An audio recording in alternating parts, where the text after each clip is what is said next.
अस्सलाम वालेकुम, सत श्री अकाल, नमस्कार दोस्तों, स्वागत है आप लोगों का यूएई के नंबर 1 हिंदी समाचार चैनल यूएई समाचार में। अगर आपने चैनल सब्सक्राइब नहीं किया है, घंटी नहीं बजाई है तो चैनल जरूर सब्सक्राइब करें, लाल रंग का बटन प्रेस करें जिससे आप तक पहुंचे यूएई के तमाम बड़े समाचार सबसे तेज और सबसे पहले। ये हैं आज के मुख्य समाचार। एयर इंडिया और एयर इंडिया एक्सप्रेस ने टिकटों की बिक्री शुरू कर दी है ऑनलाइन वंदे भारत मिशन के 5वें चरण के लिए। इसकी जानकारी दी इंडियन कॉन्सुलेट ने ट्वीट के जरिए, जिसमें यह कहा गया कि 23 जुलाई को शाम को 4 बजे के बाद एयर इंडिया की वेबसाइट airindiaexpress.in और airindia.in के ऊपर जाके कोई भी यात्री टिकटों की बुकिंग कर सकते हैं। इसके अलावा अन्य ऑथराइज्ड ट्रैवल एजेंट से भी बुकिंग की जा सकती है। वंदे भारत मिशन के 5वें चरण के लिए 123 फ्लाइट्स अनाउंस की गई है, जिसमें 118 फ्लाइट्स का संचालन करेगी एयर इंडिया एक्सप्रेस और 5 फ्लाइट एयर इंडिया के द्वारा संचालित की जाएगी 1 से 15 अगस्त के बीच में। तो मैंने कुछ दिन पहले बताया था कि नए भारतीय कौंसल जनरल डॉक्टर अमन पुरी ने पी ऑफिस का कार्यभार संभालने के बाद ही नया रूल अनाउंस किया था, जिसके तहत छुट्टियों के दिन भी इंडियन कौंसुलेट के ऑफिसेस सुबह 8 बजे से लेकर 10 बजे तक खुले रहेंगे। यानी दुबई स्थित इंडियन कौंसुलेट का दफ्तर पूरे 365 दिन चालू रहेगा। इसी के बारे में विस्तार से जानकारी देते हुए डॉक्टर अमन पुरी ने कहा है कि छुट्टी के दिन यानी कि सैटरडे और फ्राइडे के दिन केवल इमरजेंसी केसेस ही हैंडल किए जाएंगे। के तहत 24/7 हेल्पलाइन नंबर जो कि नीचे दिए गए हैं डिस्क्रिप्शन बॉक्स में, उनको कॉल करना होगा और सारे सपोर्टिंग डॉक्यूमेंट्स जो चाहिए आपकी विजिट के लिए वो सारी जानकारियां दी जाएगी। और ये भी बताया जाएगा कि आपका केस इमरजेंसी सिचुएशन के दायरे में यानी कि अगले दिन तक अगर नहीं टाला जा सकता है तो वो ही केसेस इमरजेंसी सिचुएशन के दायरे में आते हैं। के बाद में आपको दिया जाएगा एक यूनिक रेफरेंस नंबर, इसके द्वारा ही आप अंदर प्रवेश करने दिया जाएगा। फैसिलिटी केवल इमरजेंसी रिक्वायरमेंट्स जैसे कि ट्रैवल डॉक्यूमेंट्स अगर आपको चाहिए, पासपोर्ट आपको नया इशू करना है, खो गया है और इमरजेंसी ट्रैवल करनी है, इमरजेंसी सर्टिफिकेट चाहिए, भारत के लिए वीजा चाहिए, तो उसी सिचुएशन में आपको ये इमरजेंसी इसमें प्रवेश करने दिया जाएगा। आपको अर्जेंटली अगर पासपोर्ट रिन्यूअल करना है तो एप्लीकेंट्स को जाना होगा ऑनलाइन, सारा तमाम फॉर्म्स आपको भरने होंगे,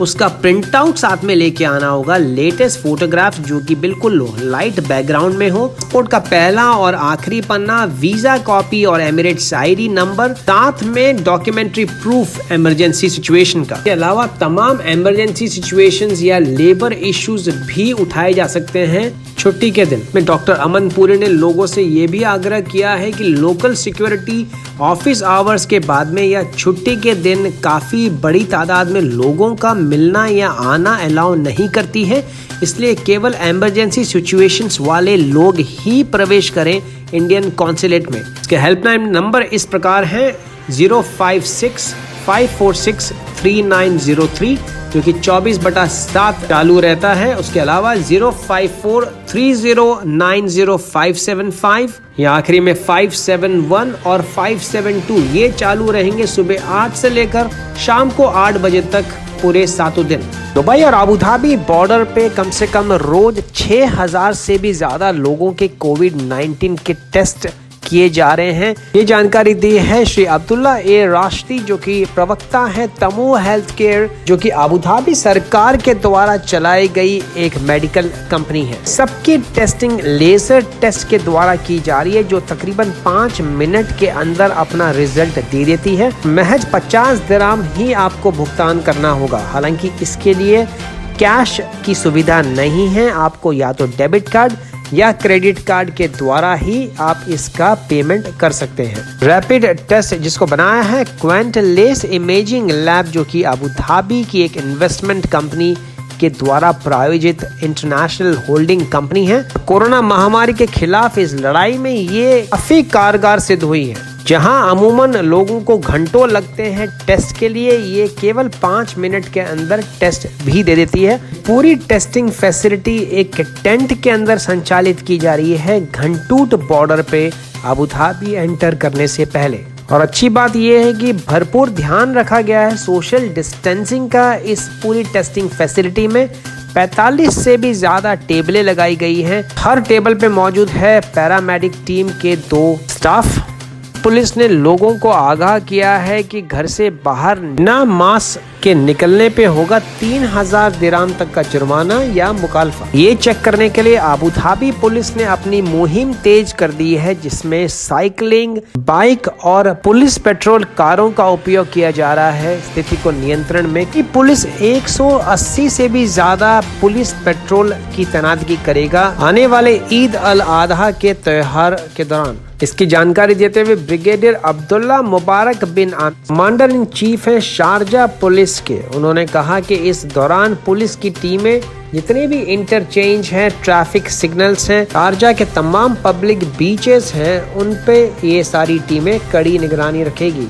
संयुक्त राष्ट्र अमीरात के टॉप सरकारी मुलाजिम ने लोगों को आगाह किया है बड़ी गैदरिंग्स या ईद अल अजहा के त्योहार के दौरान बड़े सम्मेलन या घर पे बड़े फंक्शंस न करें, जिससे कोरोना महामारी के संक्रमण से बचा जा सके। इसी एक फैमिली गैदरिंग के दौरान 47 मेंबर्स एक ही परिवार के हुए हैं इन्फेक्टेड कोविड-19 से। इस बारे में जानकारी देते हुए श्री अब्दुल रहमान बिन मोहम्मद अल ओवैस, जो कि मिनिस्टर हैं हेल्थ के और प्रिवेंशन के, उन्होंने कहा कि एक तरीके से ये एक नेशनल यानी राष्ट्रीय आपदा है और इस मुश्किल घड़ी में, इस कठिन वक्त पे हम सबको एकजुट और एक साथ मिलके लड़ने की आवश्यकता है। पिछले 24 घंटों में 264 नए कोरोना के केसेस निकल के सामने आए हैं।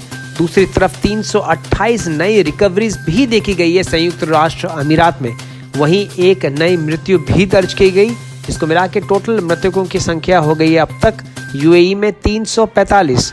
एक्टिव केसेस की अगर हम बात करें तो वो हैं 6322 पे। अप्रवासी भारतीय पिता जिन्होंने अपना बेटा खोया था पिछले ही साल एक्सीडेंट में, कार की एक दुर्घटना में, उन्होंने स्पॉन्सर किए 61 प्रवासी भारतीयों के हवाई टिकट वापस भारत भेजने के लिए। सज्जन का नाम है श्री TN कृष्ण कुमार, जो कि पेशे से एक सेल्स एंड मार्केटिंग डायरेक्टर हैं, और उनके बेटे श्री रोहित कृष्ण कुमार और उनके एक साथी श्री शरद कुमार की कार दुर्घटना में हो गई थी मृत्यु। इसके बाद से श्री कृष्ण कुमार ने जीवन का मकसद बना दिया था अपने लोगों की सेवा करना। कोरोना महामारी के दौरान ही इस सारी सिचुएशन ने इनको प्रेरित किया ये कदम उठाने के लिए।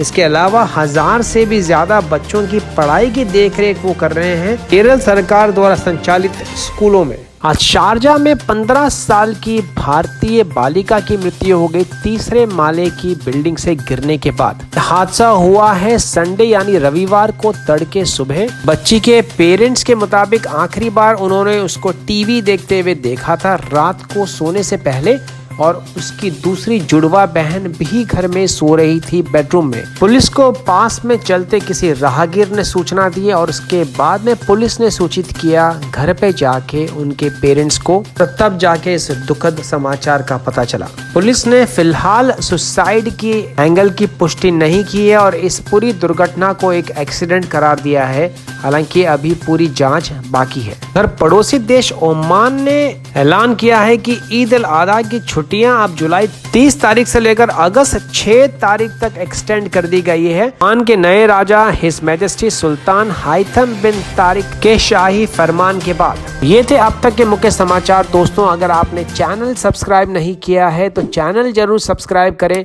घंटी जरूर बजाएं, जिससे आप तक पहुंचे यूएई के तमाम बड़े समाचार सबसे तेज और सबसे पहले।